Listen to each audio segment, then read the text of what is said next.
Hello, welcome back from the panic room.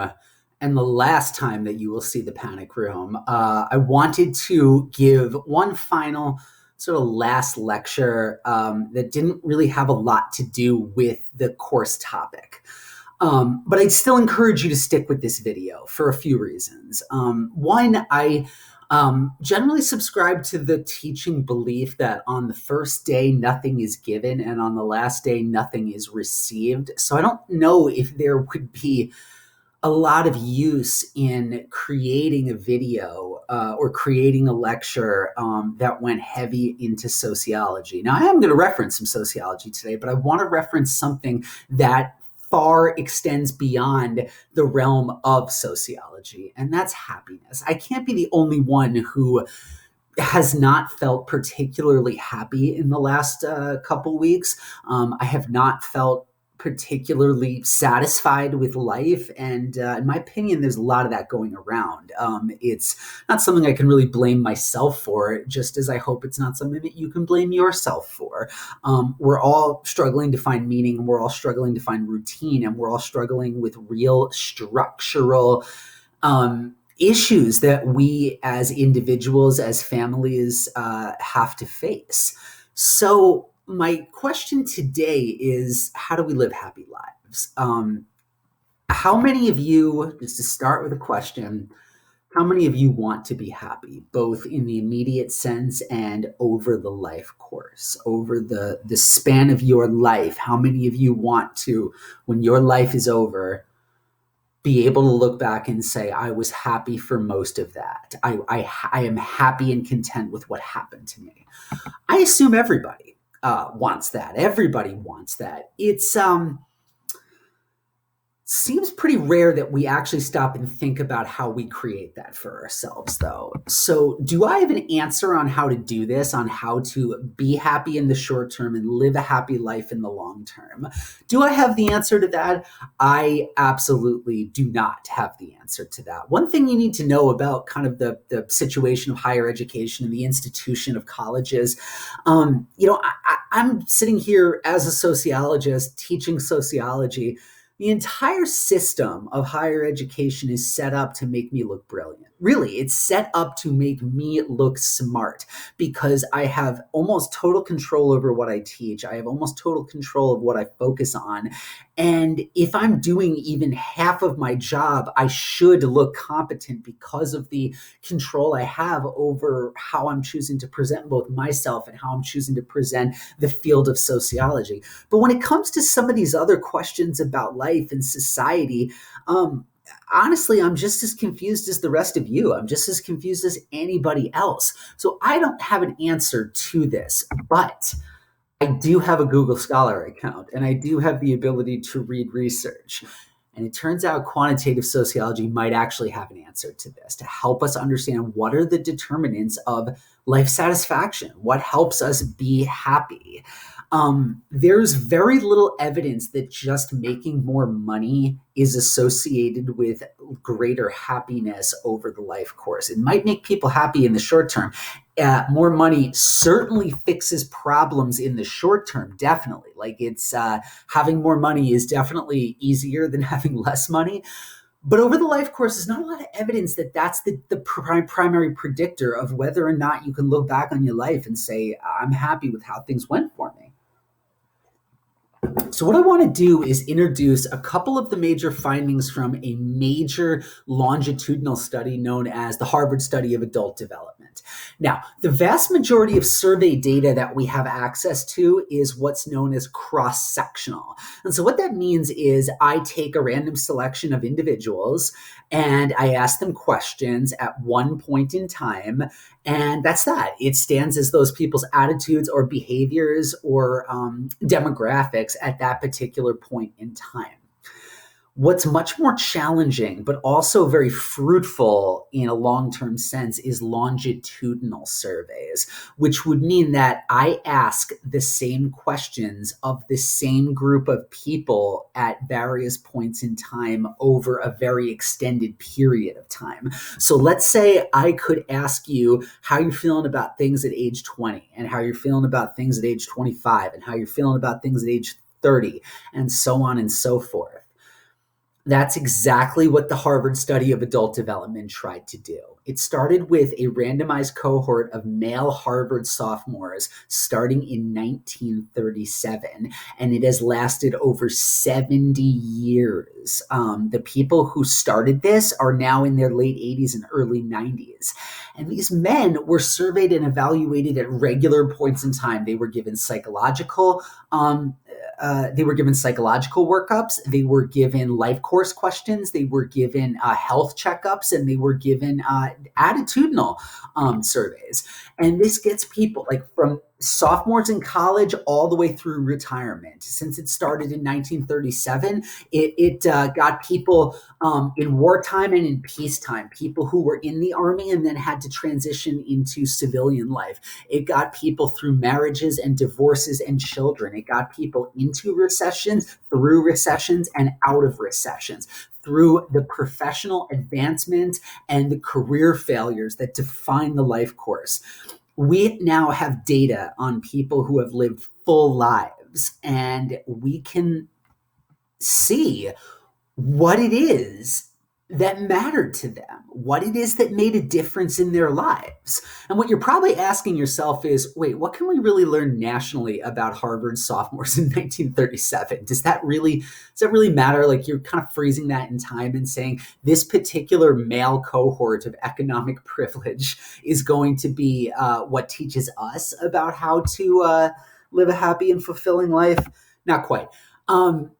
Because there was, in addition to the survey, so I'm jumping ahead a little bit here, but a second cohort of inner city Boston men joined in 1940, almost as a control group, people who did not have the privilege of attending Harvard. Because if you're going to Harvard in 1937, let's be honest, you were from the social and economic elite at that point.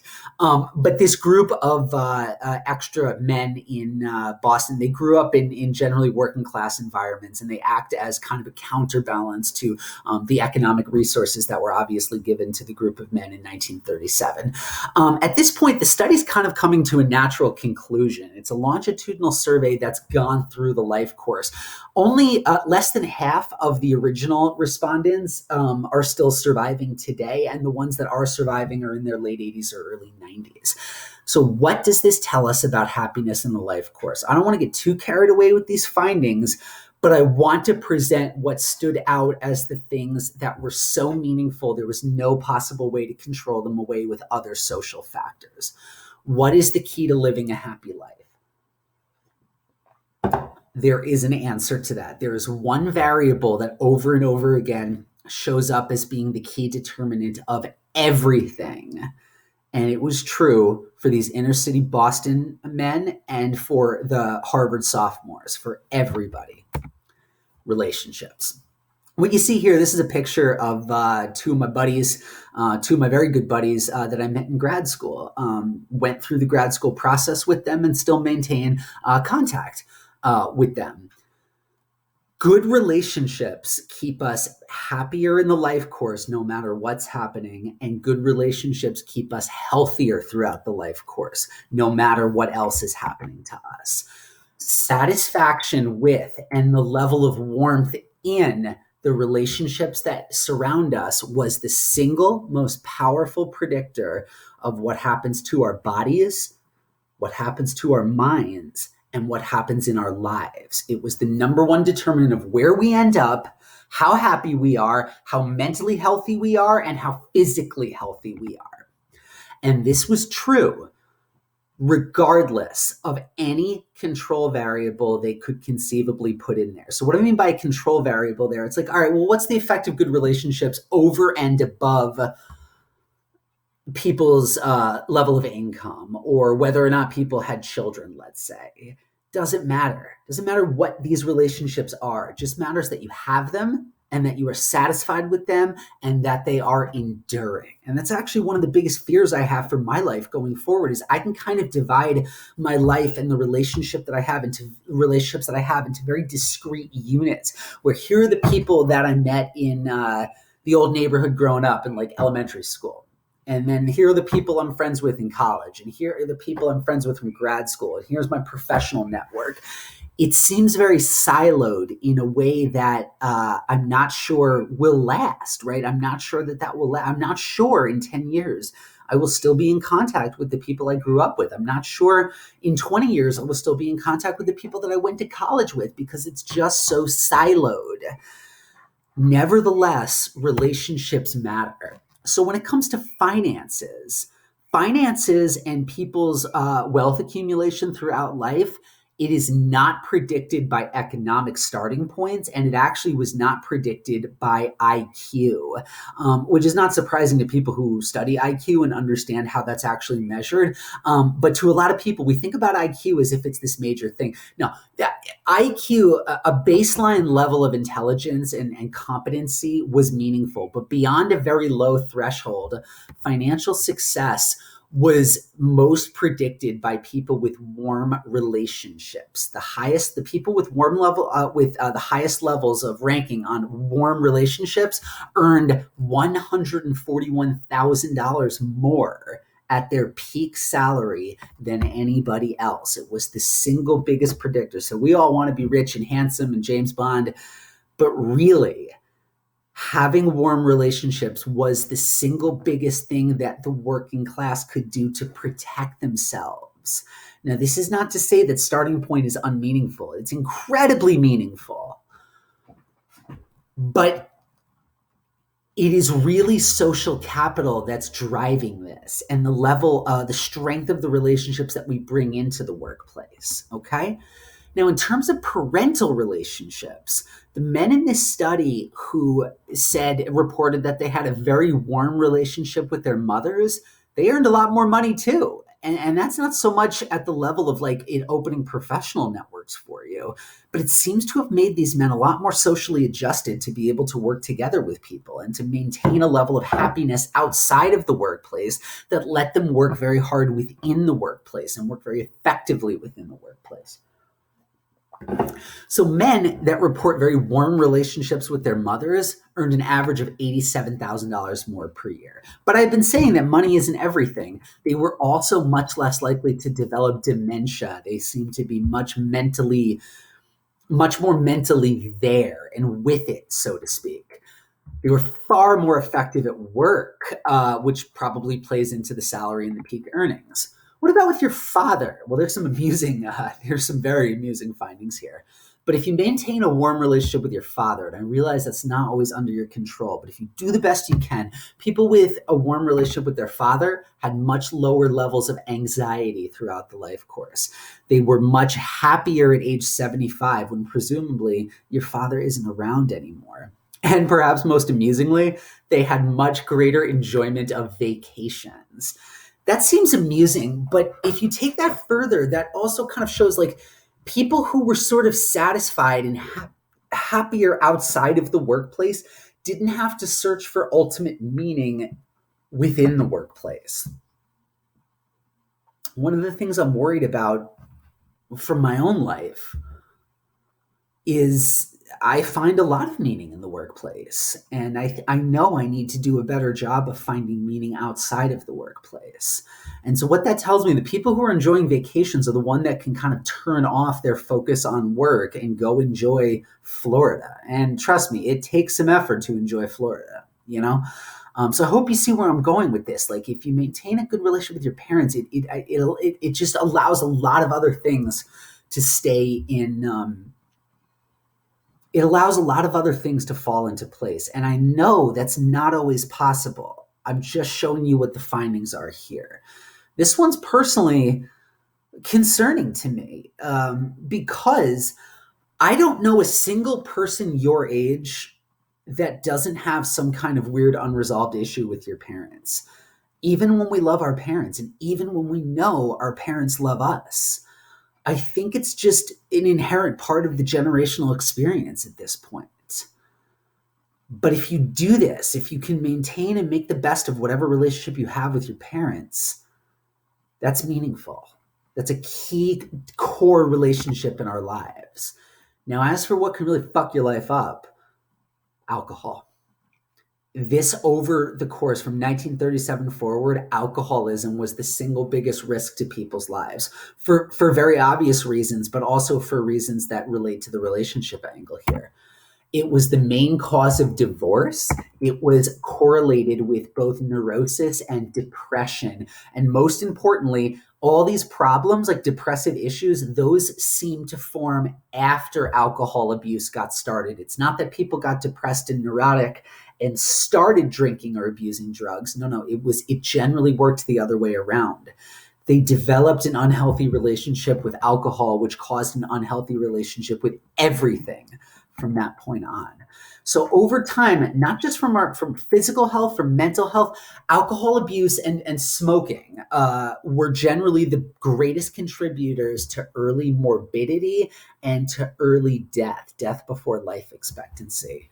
And also, like if you couch this within the overarching finding of relationships being the key thing that protect us and give us a happy lives, alcohol threatens our relationships. Really, like it's sort of a common joke for a lot of college students to joke about being an alcoholic. Why? Because you drank on a Tuesday and had to go to class hungover on a Wednesday. I will just say this. I presume to know nothing about your family situation, and I know it's unfortunately likely that at least some people listening to this right now have somebody in their family have a loved one with an alcohol problem. If you've ever seen a real alcoholic go to work, it is utterly terrifying. And it like drugs and alcohol can destroy the very basis of our relationships that we need to sustain us. Alcoholism is a terrifying thing when it gets out of control. And people who have a very unhealthy relationship with alcohol are generally not pleasant to be around. And so it threatens our relationships in a way that few other things can. And so this finding to me is both obvious, but also very meaningful within the broader theme of the study. So that's the finding. Warm relationships and meaningful relationships over the life course, it makes us happier, it makes us healthier, it makes us wealthier, and it makes us live longer. And perhaps this is sounding overly sentimental. Maybe, I don't know.